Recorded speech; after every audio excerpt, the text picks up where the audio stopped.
बिस्मिल्लाहिर्रहमानिर्रहीम। Saad Ansari advocate, core member, Jammu Kashmir joint Awami action committee.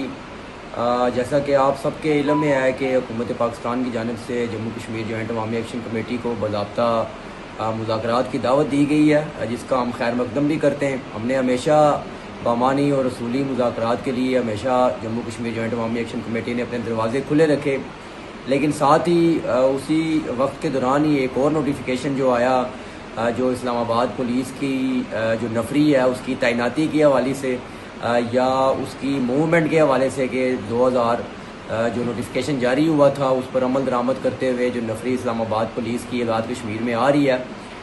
तो मैं अपने तमाम देखने और सुनने वालों से और बिलखुसूस आज़ाद कश्मीर की जुमला अवाम, Jammu Kashmir joint Awami action committee के साथ जुड़े लोग और ओवरसीज़ कश्मीरियों से मैं ये कहूँगा कि इसमें बिल्कुल भी कोई परेशानी या घबराने की बात नहीं है। जैसा कि मैंने कहा कि हमने हमेशा मुज़ाकरात को वेलकम किया।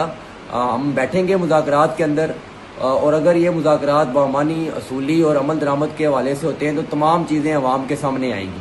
तो मैं अपनी अवामुन्नास से ये गुजारिश करूँगा कि 29 सितंबर के हवाले से जहाँ जहाँ भी प्रोग्राम तश्कील शुदा हैं वो प्रोग्राम भरपूर तरीके से किए जाएँ, और इंशाल्लाह हम जो कोई भी बात होगी वो ना किसी बंद कमरे में फ़ैसला होगा और ना ही कोई बंद कमरे की सियासत। Jammu Kashmir joint Awami action committee का मंशूर है, हमारे तमाम फ़ैसले, तमाम अमल अवाम के सामने हैं।